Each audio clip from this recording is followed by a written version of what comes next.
And that'll be at the Fredonia Beaver Club.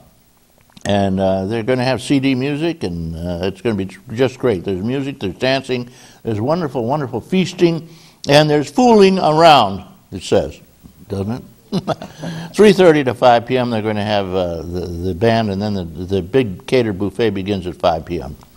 It'll be traditional Thanksgiving, you know, turkey, stuffing. I'll tell you how to make a great turkey in a nutshell, okay? First thing you got to remember is you've got to brine it. You put it in salt water.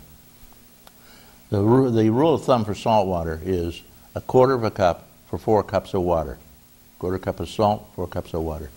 Make up a brine, put some seasoning in it, things you like, and brine it for at least 12 hours. Just leave it in a bucket with a brine, and that will make it swell up. It'll be much bigger. It'll be juicy and wonderful. You know how dried up turkeys get in the oven?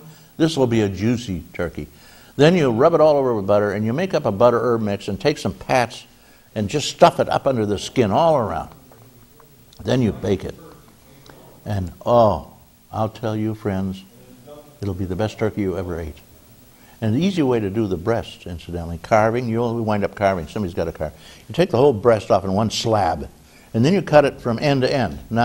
You don't try to slice it this way. You slice it, you get this great big slab, and you just cut it from end. Everybody gets a nice piece of crispy skin on it and a nice chunk of white meat, and it'll be tender and sweet and juicy.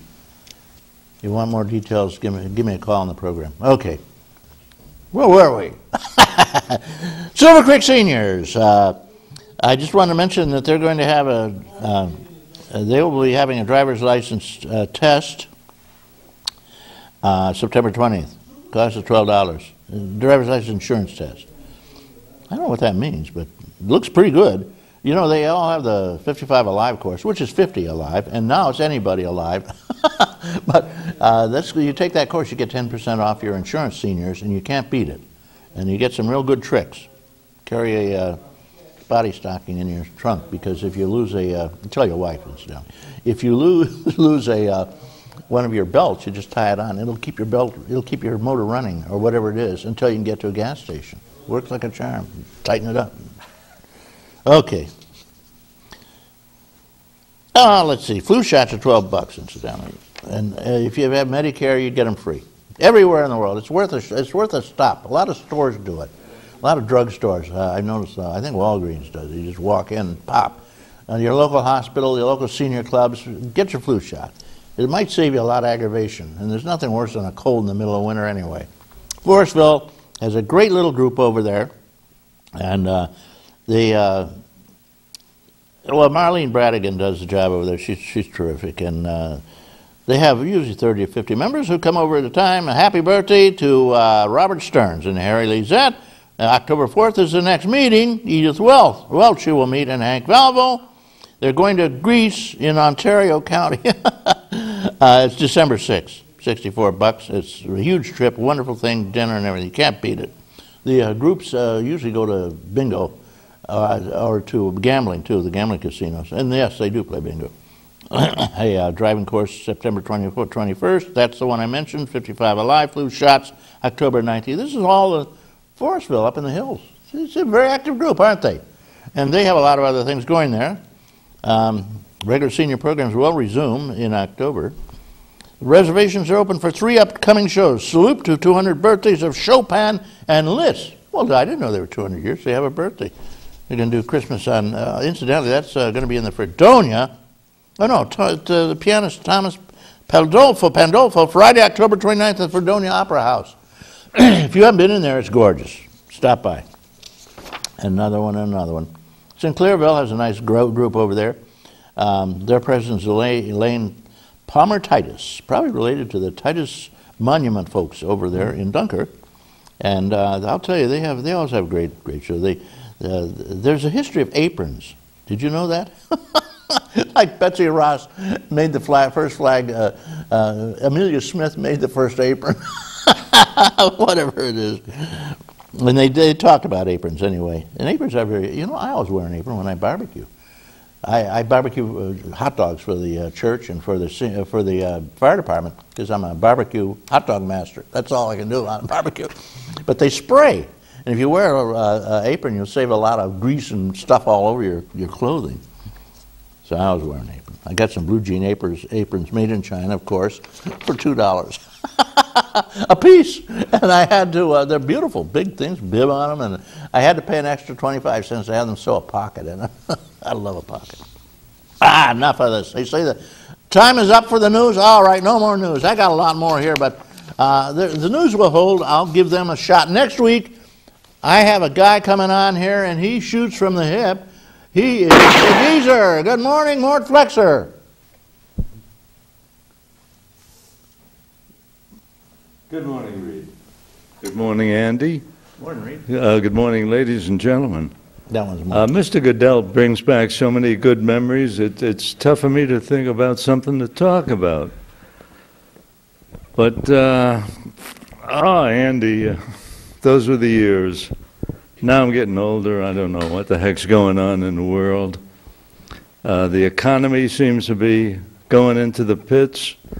And I think, folks, you better start looking into the fact that we live in one of the best counties in the state of New York.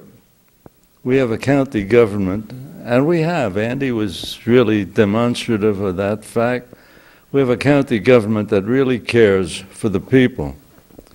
If you are having any economic problems now, or if they develop over the recent future, for heaven's sake, don't sit at home and suffer through it. You're in a county where not only the government, but your neighbors care for you. So if you have economic problems, go to the county first. Speak to your neighbors. Let people know. Get the help you need. For heaven's sake, don't suffer. We don't want you to do that. And I say we, as one of your neighbors. Hopefully, the economy will not get as bad as it's been in a not too distant future. But there is a possibility we are on the edge of a serious problem. I hope you have a job now. I hope you're making a good income, but don't get too comfortable with it. Learn the areas of support for you in this county, and once your problem starts, if it does, get help. For heaven's sake, get help. Reed, thank you. Call the office for the aging, 753-4471. Write that down, 753, that's a Mayville number, okay? And it's 4471. And another number to remember is 753, Jack, like jack your phone in. If you have something to say, call in Saturday mornings, 9 to 10. You want to give somebody a clap on the back or boot in the rear, this is the time to do it. You're on the air, guys. Okay, here we go. Everybody who calls in gets $5 off at the Lakeview, that lovely little pair of restaurants, the Lakeview and the Docks, down at the foot of the hill, across from the museum. Okay. We have with us a celebrated member of our community, many years. He was the county exec for 8 years anyway. And he has been serving, he also served on the legislature, did you not? No, just as county exec. Jumped right up immediately. Well, before that, I spent 6 years as a county attorney. Okay, but you didn't have to go through the chairs in terms of the other stuff. Okay, he's, I will say he is running for the state assembly, New York State Assembly. And he will be probably doing a good job there if elected. He's got to beat out Nancy Barger, of course, but it's going to be a tight fight. And he has some good credentials. He's an attorney, a well-known attorney. He was the county attorney, as he mentioned, and he also graduated, not summa, but magna cum laude from Cornell, right? Cornell Law? That's correct. Which is quite a thing. Cornell's a good school. And means you pounded the books. Something I never quite got into. If there was a low summa, what would it be? What would the Latin term be for the very lowest? I would have fit in there pretty well. Andy has a lot of great background and stuff with it. I won't tell you all about it. He's married to Lisa Goodell, and she's quite involved with the Chautauqua Blind Association, the director of it. And Andy is also a member of the Chautauqua Rowing Association. He's a certified ski instructor at Cockaigne Ski Resort. Where is that? Cockaigne Ski Resort is in Cherry Creek. Cherry Creek, okay. And we can get you skiing, Reed, when you're ready. At my age, I'm dropping down a motorcycle riding, skiing, and things like that. You know, skydiving, cutting back a little bit. The last time I was on a motorcycle, I wound up in a tree. Down in Long Island, they knew me so well in the ICU, they called me by first name. And they also knew the minute they turned their backs, I'd pull my needles and run away, which I always did. Well, you'll be glad to know Cockaigne has a great ski patrol. It picks up bodies. And yes, like Bono. You know, who would have believed Bono would come to that end, you know? That's unbelievable.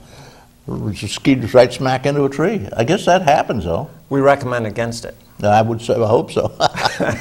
So at any rate, Andy is he's kind of keeping an eye on the county. He's got some ideas for dealing with Albany, which is in a state of total convulsion. I mean, they just don't know what's going on down there at this point.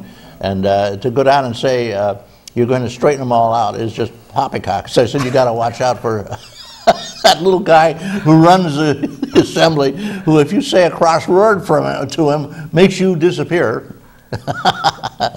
I think you got your work cut out. What are you going to do? What would you change about New York State meaningfully? I mean, rather than, you know, everybody says I'm going to cut taxes. Of course you're going to cut taxes. And everybody's going to cut the spending. Of course they're going to cut the spending. But as you yourself have pointed out, the devil's in the details. Where do you cut the taxes? Where do you cut the spending? How do you do it? Well, give me a couple ideas anyway. Absolutely. And I think you're right on target, Reed. It's very rare to find a politician who runs around saying, I'll raise taxes. It has happened, though. Yeah, it has happened. But it's the end of a short career. The end of a great career. So often, you know, you have people saying they're going to cut taxes, but they don't want to tell you where. Mm-hmm. And I think one of my strengths is I've always told people exactly what I'm thinking about and where I'll cut. And I'll tell you where I think New York State needs to cut. New York State's Medicaid costs are about $20 billion more than California. And to put that in perspective, Reed, if you took Texas, which is bigger than New York State, plus California, added them together, they still spend less than New York. Well, we have the Cadillac, as they've always said, of the Medicaid programs. And of course, Medicaid is becoming the insurer of last resort for a lot of people. They're losing their insurance, and so they got to go on Medicaid. I would say it's not the Cadillac. I would say it's a Cadillac limo. Okay, the Rolls Royce of all programs. Well, you can still get, I guess, a transplant. If you're 95, you can get a heart transplant under. Lots of luck. So my recommendation is actually very straightforward. My recommendation is that you take the Medicaid coverage, which right now is virtually unlimited, and you bring it in line with what you can generally get in the private sector. Right now, because Medicaid coverage is unlimited, what it does, not only is it bankrupting New York State and all of our taxpayers, but what it does is it traps people in poverty. If you're on welfare, for example, and you're on the Medicaid program with unlimited coverage, any job you get in the private sector will result in a reduction in health care coverage. So my recommendation to the state is that you bring the Medicaid coverage so it's the same as what you would reasonably expect in the private sector. It makes it easier for people to get out of welfare. You take the savings that you get from making that change, use the savings for a major tax cut, and we're talking, we could do a tax cut, Reed, that would be in the range of 10 to 20 billion. That would take us right back to what we were 2 years ago. Yeah. He's jumped the taxes 24% in New York State. It's unbelievable. Unbelievable. And take that tax cut, use it to help senior citizens, homeowners, use it to help businessmen. And if you make New York State more business competitive, obviously that's the way to get new jobs. And the more jobs we have, the stronger the economy, the easier it is for everyone. Now, Reed, you pointed out the great question. If I'm elected, I start out as a freshman assemblyman. Yeah, right. And you're not supposed to even speak for 1 year. Yeah. That's the rule there. And there's no doubt that Shelley Silver, who's a very, very powerful